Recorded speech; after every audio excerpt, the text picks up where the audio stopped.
Polygenic inheritance यानी बहुजीनी वंशांगति, आपका topic है भाग 9 का बहुजीनी वंशांगति यानी पॉलीजेनिक इनहेरिटेंस।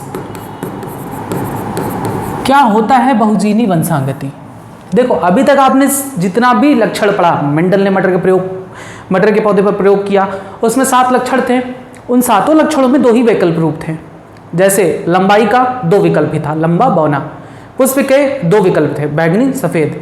बीज की आकृति 2 विकल्प थे, गोल और झुर्रीदार। ऐसे ही जितने लक्षण लिए उसके 2 ही विकल्प थे, 2 ही रूप थे। लेकिन अगर हम अपने आसपास देखें तो हमें ऐसे अनेक लक्षण दिखाई देंगे जो उतने स्पष्ट नहीं है, बल्कि उनकी एक प्रवणता ही देखने को मिलती है। जैसे क्या मनुष्य में सिर्फ 2 ही प्रकार के लोग पाए जाते हैं? बताओ, क्या सिर्फ लंबा व बौना मनुष्य ही आपको देखने को मिलता है? बताएं जरा।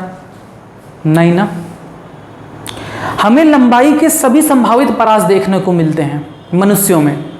अच्छा चलो, हम बात करें अगर मनुष्य में त्वचा के रंग की, तो बताओ त्वचा का रंग केवल हमें क्या काला ही दिखाई देता है या गोरा ही दिखाई देता है? क्या सिर्फ हमें 2 ही टाइप के व्यक्ति दिखाई देते हैं, या सिर्फ काले और सिर्फ गोरे व्यक्ति ऐसा दिखाई देता है? नहीं ना, हमें हर प्रकार के रंग के लोग दिखाई देते हैं। हर प्रकार के वहाँ पर शेड दिखाई देने में, कोई बहुत काला है तो कोई कम काला है, कोई उनसे कम काला है, कोई उससे भी कम काला है, कोई गोरा है, कोई बहुत गोरा है, कोई बहुत कम गोरा है। तो ऐसे ही अलग अलग शेड्स दिखाई देते हैं। यहाँ पर अगर आप देखो फिगर को, तो मैंने यहाँ पर दिखाया भी है कि मनुष्य में लंबाई को अगर आप देखो तो लंबाई के केवल 2 रूप नहीं मिलते कि लंबा और बौना, हमें सभी संभावित परास देखने को मिलता है। ठीक है, उसी तरीके से अगर हम बात करें मनुष्य में त्वचा के रंग की, तो केवल काला और गोरा ही नहीं मिलता, बल्कि अलग अलग विभिन्न प्रकार के शेड हमें दिखाई देते हैं। तो जो बहुजीनी वंशांगति है वो क्या दर्शाता है कि ऐसे लक्षण जिनका नियंत्रण 1, 2 बल्कि 3 या उससे अधिक जीन करते हैं। क्योंकि भाई 2 जीन करेंगे तब तो सही बात है कि 2 जीन करेंगे तो सिर्फ 2 ही हमें रूप दिखाई देगा।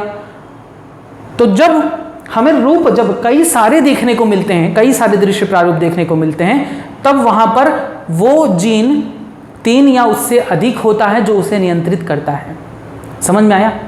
यदि किसी भी लक्षण के 2 प्रारूप हैं, 2 ही विकल्प हैं, जैसे मैंने बताया बैंगनी पुष्प है, सफेद पुष्प है, तो इसके लिए सिर्फ 2 ही जीन रिस्पॉन्सिबल होगा।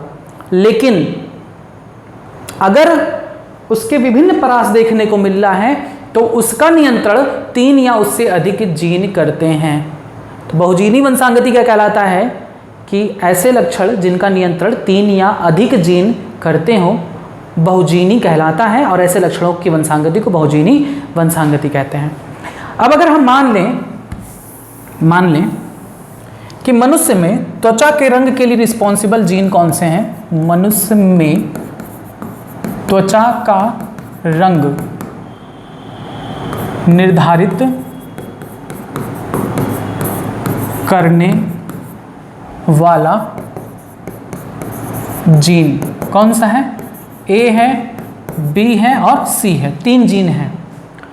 तो अगर इसका हम प्रभावी स्वरूप देखें, प्रभावी स्वरूप अगर हम देखें तो क्या मिलेगा? ए, बी, बी, सी, यानी ये जीन प्रभावी रूप है, एकदम प्रभावी। तो मतलब कि एकदम प्रभावी है तो ये एकदम काला रंग उत्पन्न करेगा, मिलानिन उत्पन्न करेगा। देखो मनुष्य में त्वचा का रंग का निर्धारण कौन करता है? जीन करती हैं जो मिलानिन बनाती है। हमारे शरीर में जो कलर है ना, वो मिलानिन नामक रंगा पदार्थ के कारण हमें त्वचा का रंग मिलता है। अगर हमारे शरीर में मिलानिन ना बने तो हमारे रंग नहीं होगा, आंखों बालों का कोई रंग नहीं होगा। ऐसा मनुष्य आपने देखा होगा जिसका पूरा का पूरा शरीर सफेद होता है, आंखें सिर्फ गुलाबी होती हैं, वो भी ब्लड के कारण, बाकी पूरा शरीर सफेद होता है, कहीं से भी कोई कलर आप नहीं देख सकते। तो उस अवस्था को रंजकहीनता कहते हैं, एल्बिनिज्म।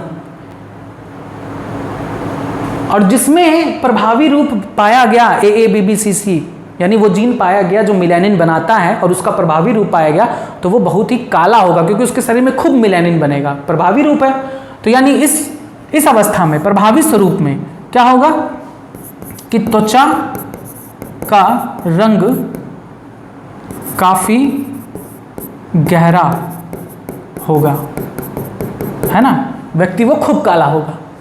इसी का अगर हम अप्रभावी स्वरूप देखें, अप्रभावी स्वरूप जिसमें small a small b small c यानी उसमें अप्रभावी रूप है, मिलेनिन बनेगा लेकिन बहुत कम बनेगा। तब बताओ क्या होगा, शरीर में अगर मिलेनिन बहुत कम बनेगा तो वो बहुत गोरा व्यक्ति होगा। देखो, मिलेनिन का कम बनना और मिलेनिन का ना बनना ये दोनों अलग अलग सिचुएशंस हैं। मिलेनिन का कम बनना तो शरीर बहुत गोरा होगा, जैसे किसका एग्जांपल दें, चलो इस बार ले लेते हैं, क्या नाम था उसका यार, उस हीरोइन का क्या नाम है, श्रद्धा कपूर के ले लेते हैं, ठीक है, वो भी गोरी है। तो मिलेनिन का कम बनना वो शरीर के गोरे त्वचा को निर्धारित करेगा, कम मिलेनिन बनेगा। लेकिन मिलेनिन ना बनना तो ये दूसरी सिचुएशन है कि उसके शरीर में कहीं मिलेनिन नहीं बनेगा, बाल में भी नहीं बनेगा। इसमें तो बाल सुनहला भी हो सकता है, लेकिन इस वाले सिचुएशन में जिसमें मिलेनिन बनता ही नहीं है उसमें बाल सब सफ़ेद रहेगा, बरौनियाँ सब सफ़ेद रहेंगी। ऐसे व्यक्ति को आपने देखा होगा, उन्हें एल्बिनिज्म कहते हैं, एल्बिनो। तो इस कंडीशन में श्रद्धा कपूर पैदा होंगी। त्वचा का रंग कैसा होगा, त्वचा का रंग उजला होगा, यानी वो गोरी होगी या गोरा होगा। अब बताओ भैया कि अगर 3 जीन हैं तो 3 जीन की जो कॉम्बिनेशन है उसका सिर्फ 2 ही रूप बनेगा, बताओ ऐसा पॉसिबल है? ये भी तो हो सकता है, ये भी तो हो सकता है, ये भी तो हो सकता है, या ये भी तो हो सकता है, ये भी तो हो सकता है। इस तरह से अगर आप देखो तो बहुत सारे जीन प्रारूप देखने को मिलेंगे। तो जैसा जैसा जीन प्रारूप होगा उसका कलर का शेड भी अलग अलग होता जाएगा। यही कारण है कि इससे 3 जीन से बहुत सारे शेड बनते हैं। यहाँ पर देखो, यहाँ पर दिखाया गया है थोड़ा सा, हमें ज़्यादा डिटेल नहीं पढ़ना है कि हम चलें इसकी वंशांगति आपको करा के दिखाएं, ऐसा मत करिएगा। अब यहाँ पर वंशांगति ही करा के दिखाया गया कि AABBCC यानी खूब गोरे व्यक्ति का विवाह खूब काली स्त्री से होता है, AABBCC, तो उनके जो प्रथम संतानी पीढ़ी होती हैं वो ये बनती हैं। अब 3 है ना, capital A small a, capital B small b, capital C small c, तो 3 हेट्रोजेनिक हैं। तो कितने टाइप के युग्मक बनेंगे बताओ? 2 to the power 3, 2 दूना 4 दूना 8 प्रकार के युग्मक बनेंगे। 8 प्रकार के युग्मक को रख दो तो कितने प्रकार के बनेंगे? 64 शेड बनेंगे, 64 शेड, ठीक। तो इस प्रकार से मनुष्य में, जान लेते तुम्हें दिक्कत हो जाएगी, शुरू हो गया, गायब भी हो गया, चलो जाने दो। तो कई प्रकार के मनुष्यों में शेड देखने को मिलते हैं इस प्रकार से, क्योंकि कई प्रकार के, जितने भी प्रकार के, मान लो अब ये है ना, ये है, तो ये जो है वो अलग शेड होगा, इसका रंग थोड़ा सा साफ होगा, इनका रंग थोड़ा और साफ होगा, इनका रंग थोड़ा और साफ होगा, इनका रंग और ज़्यादा साफ होगा, इनका रंग और ज़्यादा साफ होगा। तो अलग अलग हमें शेड देखने को मिलते हैं। तो ऐसी वंशांगति जिसका नियंत्रण 3 से अधिक जीन करते हैं, 3 या उससे अधिक जीन करते हैं, उसे हम बहुजीनी वंशांगति कहते हैं। क्लियर है बातें? कोई दिक्कत यहाँ पर?